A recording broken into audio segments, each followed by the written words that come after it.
Hello students, आज के इस लेक्चर में हम लोग समझने वाले हैं कि क्या हिंदुस्तान के अंदर जो एक्सपोर्ट बढ़ रहा है उससे वाकई में हमारे ओवरऑल ट्रेड को क्या फायदा पहुंच रहा है, ट्रेड डेफिसिट पर क्या इम्पैक्ट आ रहा है। ये टॉपिक हमने क्यों चुना? हमने ये टॉपिक दरअसल इसलिए चुना क्योंकि हाल ही में decoding India's growth in merchandise exports नाम से एक आर्टिकल पब्लिश हुआ है एक रेप्यूटेड अखबार में जिसका नाम है द हिंदू, आप सभी जानते हैं। अब क्या हो रहा है जरा समझते हैं। इंडिया का जो एक्सपोर्ट है वो ग्रो कर रहा है, जो कि अपने आप में एक गुड न्यूज है। लेकिन समझने की बात यह है कि इसकी ग्रोथ के पीछे कारण क्या है, इसको दरअसल ड्राइव क्या कर रहा है। इंडिया का मर्चेंडाइज एक्सपोर्ट की अगर हम नंबर वाइज ग्रोथ स्टडी करें तो मालूम पड़ता है कि 20% ईयर ऑन ईयर ग्रोथ है, यानी जुलाई 2026 वर्सेस अगर आप जुलाई 2025 में देखें तो 20% हम लोगों ने ग्रो किया है।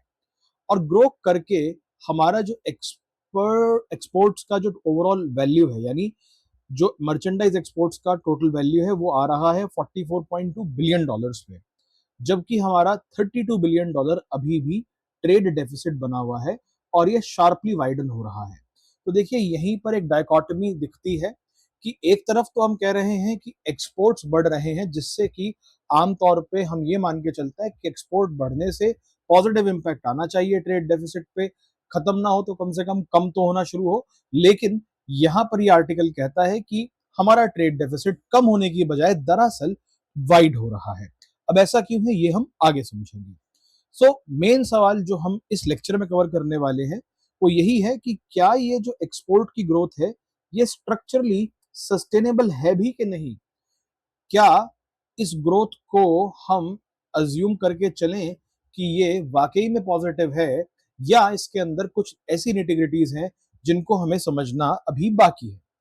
तो पहली चीज है, जो पहला रेड फ्लैग है वो ये है कि इस पूरे एक्सपोर्ट के अंदर जो वैल्यूएशन बढ़ी है उसको चलाने के पीछे पेट्रोलियम है। जी हाँ, 2026 में पेट्रोलियम का बढ़ना कोई अच्छा संकेत नहीं है, क्योंकि 39% ऑफ टोटल एक्सपोर्ट इंक्रीज जो हुआ है हमारा, वो हुआ ही पेट्रोलियम प्रोडक्ट्स के कारण से है। और जुलाई 2026 में ये क्लियर समझ में आ रहा है कि एक्सपोर्ट जो सर्ज हुआ है उसमें सबसे बड़ा कंट्रीब्यूटर पेट्रोलियम है।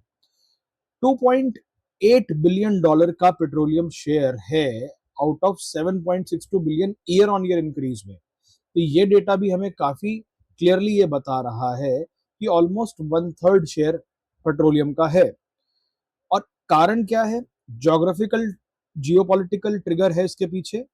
ज्योग्राफिकल कहना गलत होगा, जियोपॉलिटिकल ट्रिगर है, क्योंकि ये जो सर्ज है ये लिंक हुई है हायर ग्लोबल क्रूड प्राइसेस के कारण और जियोपॉलिटिकल डेवलपमेंट्स के कारण। हम सभी जानते हैं कि जो वॉर के सिचुएशन बने हुए हैं, जो डिप्लोमेसी चल रही है दुनिया भर में, चाहे वो रशिया हो या यूएस से हो, चाहे ईरान हो, हर कोई इस टाइम जानता है कि एक लड़ाई कॉमर्स के थ्रू लड़ी जा सकती है और वो पेट्रोल को ही अपना हथियार बनाकर लड़ी जा रही है। ये जो जियो पॉलिटिकल ट्रिगर हुआ है, इस कारण से भी पेट्रोलियम के एक्सपोर्ट का बढ़ता हुआ एक नंबर हमें दिख रहा है।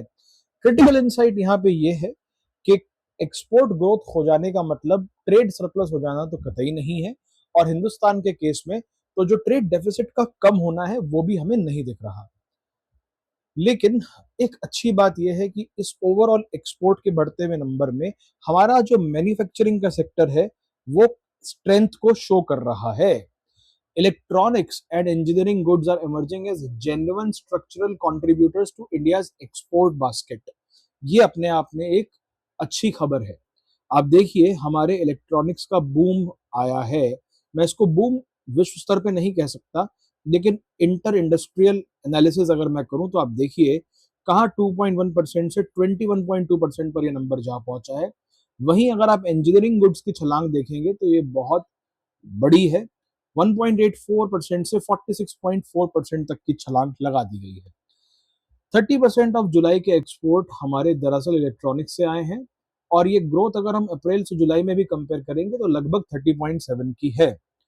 इंजीनियरिंग गुड्स में भी नंबर बहुत पॉजिटिव है। 25% ऑफ जुलाई के एक्सपोर्ट आते हैं आपके इंजीनियरिंग गुड्स से, और ग्रोथ भी 18.2% की है व्हेन कंपेयर्ड।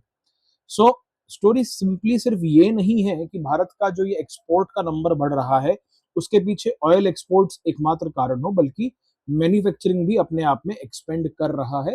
हालांकि व्हेन कंपेयर टू ऑयल उसका नंबर छोटा है। पर एक पैराडॉक्स है, एक्सपोर्ट्स तो बढ़ रहे हैं, साथ ही साथ में आपका जो ट्रेड डेफिसिट है वो वाइडन होता जा रहा है। इसके कुछ कारण हैं जो कि सिंपल हैं समझने।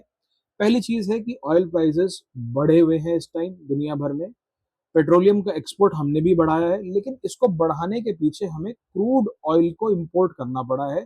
और इस वक्त क्रूड ऑयल को इंपोर्ट करना एक मुश्किल भरा काम है, क्योंकि महंगा आ रहा है ये। वैसे भी इंडिया की जो करेंसी है उसमें भी चैलेंजेस हैं, आप जानते हैं, रुपया टूटता जा रहा है। और हमारा जो ट्रेड डेफिसिट है वो बढ़ गया है 28 बिलियन डॉलर से 32 बिलियन डॉलर पर। तो 4 बिलियन डॉलर यहाँ पर हमारा डेफिसिट बढ़ता हुआ दिखता है। Petroleum exports raise export value and raise India's crude import bill simultaneously, क्योंकि हमारे पास क्रूड ऑयल इंडिजिनियसली इतना नहीं है कि हम लोग इस एक्सपोर्ट को खुद से सपोर्ट कर पाए, इसीलिए क्रूड ऑयल हम लोगों को इंपोर्ट करना पड़ रहा है। Export growth can coexist with a widening trade deficit, ऐसा बहुत कम देखा जाता है, पर ये उन एग्जाम्पल्स में से है जहां पे एक्सपोर्ट के बढ़ने के बावजूद आप देखते हैं कि ट्रेड डेफिसिट बढ़ गया है। आगे बढ़ते हैं और समझते हैं कि इंडिया का जो एक्सपोर्ट मार्केट है, यानी पहली चीज तो ये थी कि हम बेच क्या रहे हैं, अब दूसरी चीज है कि हम बेच किसको रहे हैं। हम जिनको बेच रहे हैं वो भी बढ़ रहा है, बदल रहा है। यूएस से हमारे लिए एक एंकर मार्केट के तौर पे उभरा है। हमारे टोटल एक्सपोर्ट्स में से 20% यूएस को गया है, राइट। तो ये इंडिया के लिए अभी भी लार्जेस्ट एक्सपोर्ट डेस्टिनेशन बना हुआ है। वहीं पर आप देखेंगे दूसरे नंबर पे सिंगापुर है, जिसका शेयर 2.7 से 4.7 पर जंप हुआ है। हालांकि अगर आप गैप देखेंगे तो 20 और 4.7 काफी बड़ा गैप है नंबर 1 रैंक में और नंबर 2 रैंक में, लेकिन फिर भी ये समझना आसान है यहाँ पर कि यूएस के बाद सिंगापुर आता है। उसके अलावा अफ्रीका और साउथ एशिया में भी हमारा मार्केट खुला है। साउथ अफ्रीका हो गया, टंजानिया हो गया, कीनिया हो गया, इनफैक्ट हमारे बगल में ही जो श्रीलंका है वहां पर भी हमारा एक्सपोर्ट हुआ है, पर यहाँ पे मेनली ऑयल ड्रिवन ज्यादा है। और ऑयल इंडिपेंडेंट विंस भी हैं हमारे पास, जैसे आप देखेंगे हमारे पास वियतनाम है, ताइवान है, जहां पर अगेन हमारी जेन्युइन मैन्युफैक्चरिंग लेड ग्रोथ देखने को मिल रही है। आइए अब समझते हैं कि जो एक्सपोर्ट डाइवर्सिफिकेशन हो रहा है इसका असल मायने है क्या। इसकी डेफिनेशन तो बहुत सिंपल है कि आप नंबर और वैरायटी ऑफ प्रोडक्ट्स, चाहे वो किसी भी सेक्टर से आए, किसी भी मार्केट में जाए, उन सभी को बढ़ा रहे हैं। यानी इसको बढ़ाने के लिए बेसिकली आपको 3 चीज चाहिए होती हैं। पहला है आपका प्रोडक्ट, कि आपके पास बेचने के लिए क्या है, कौन से सेक्टर से ये बन रहा है, प्राइमरी, सेकेंडरी, टर्जरी, और अल्टीमेटली कौन से मार्केट में हम डील कर पा रहे हैं। तो ये तीनों चीजें हैं। इंडिया ने थोड़ी प्रोग्रेस की है, मार्जिनल प्रोग्रेस करी है डाइवर्सिफिकेशन में, लेकिन फिर भी जो पेट्रोलियम है ये एक इंपॉर्टेंट ड्राइवर है हिंदुस्तान के ओवरऑल एक्सपोर्ट्स का, राइट। तो चाहे वो वैरायटी ऑफ गुड्स हो, चाहे वो मैन्युफैक्चरिंग सेक्टर हो, चाहे वो मार्केट हो, ये तीनों के तीनों इंटरकनेक्टेड हैं। और यहीं से आपके लिए एक सवाल बनता है जो हमने यहाँ पे लिखा है। आप इसको अटेम्प्ट कर सकते हैं, आप स्क्रीनशॉट ले सकते हैं लेक्चर का, और ये पीडीएफ भी आपको हमारे ऐप पे मिल जाएगा। आगे बढ़ते हैं। सो हिंदुस्तान की एक्सपोर्ट पॉलिसी का टारगेट दरअसल है क्या। आज ये जो ग्रोथ के साइंस हमें दिख रहे हैं, ये हमें किस डायरेक्शन में, कौन से गोल को अचीव करने के रास्ते पर लेकर जा रहे हैं, जरा वो समझते हैं। सो हमारा जो टारगेट है 2030 का, वो है 2 ट्रिलियन टोटल एक्सपोर्ट्स का, जिसमें से कि हम चाहते हैं कि लगभग 1 ट्रिलियन हमारे मर्चेंडाइज एक्सपोर्ट्स हो, 1 ट्रिलियन हमारे सर्विस एक्सपोर्ट्स हो।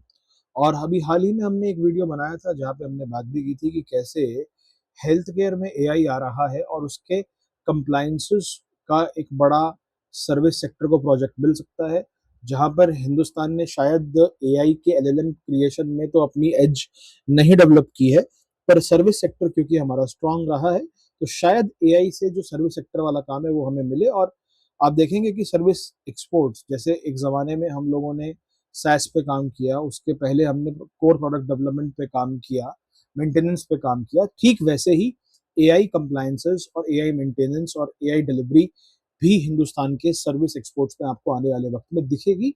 एंड अल्टीमेटली जो थर्ड यहाँ पर आपके पास ड्राइवर होने वाला है वो है पीएलआई स्कीम्स का, जो कि आपको इलेक्ट्रॉनिक स्मार्टफोन्स और आईटी हार्डवेयर इन तरह की चीज़ों में आपको अपना कंट्रीब्यूशन देता नजर आएगा। सो हमारी स्ट्रेटजी बहुत क्लियर है कि भैया स्कीम को रैशनलाइज करना है, एक्सपोर्ट हब को क्रिएट करना है और पीएलआई स्कीम्स को हमें नहीं छोड़ना है। अगर आप पीएलआई स्कीम्स को और बेहतर समझना चाहते हैं तो आप जरूर बताइएगा, हम इस पे एक अलग से वीडियो भी प्लान कर सकते हैं।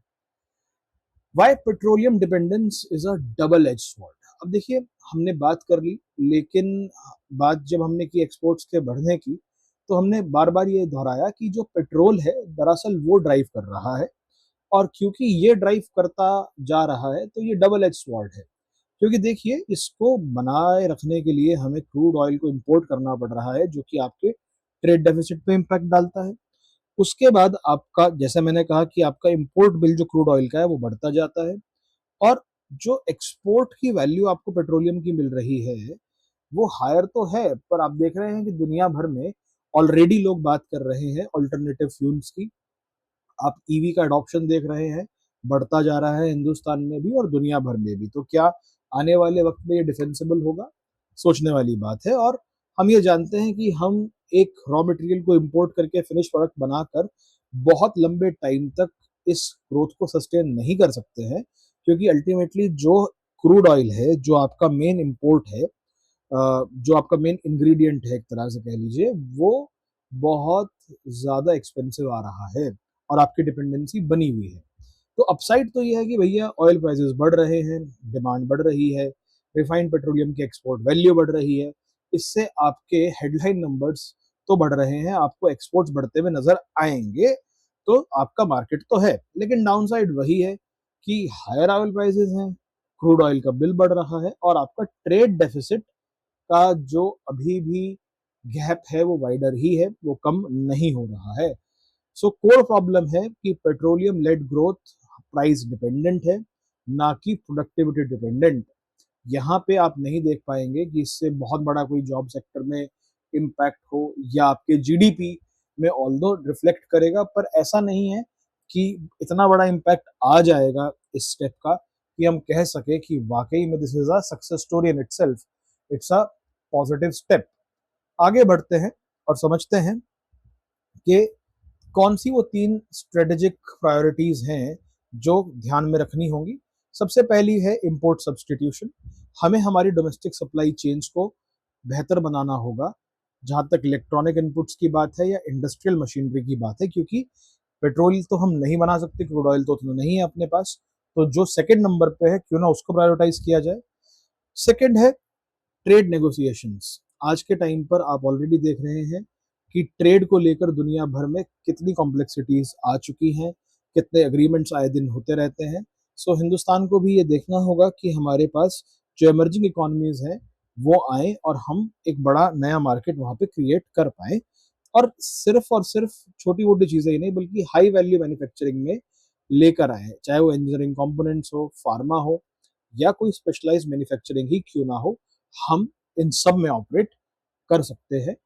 इनकी कैपेबिलिटी शायद आज हमारे पास 100% ना हो, लेकिन अगर प्लान किया जाए तो ये अचीवेबल लगता है। So we need more diversified exports plus a stronger supply chain with a narrower trade deficit.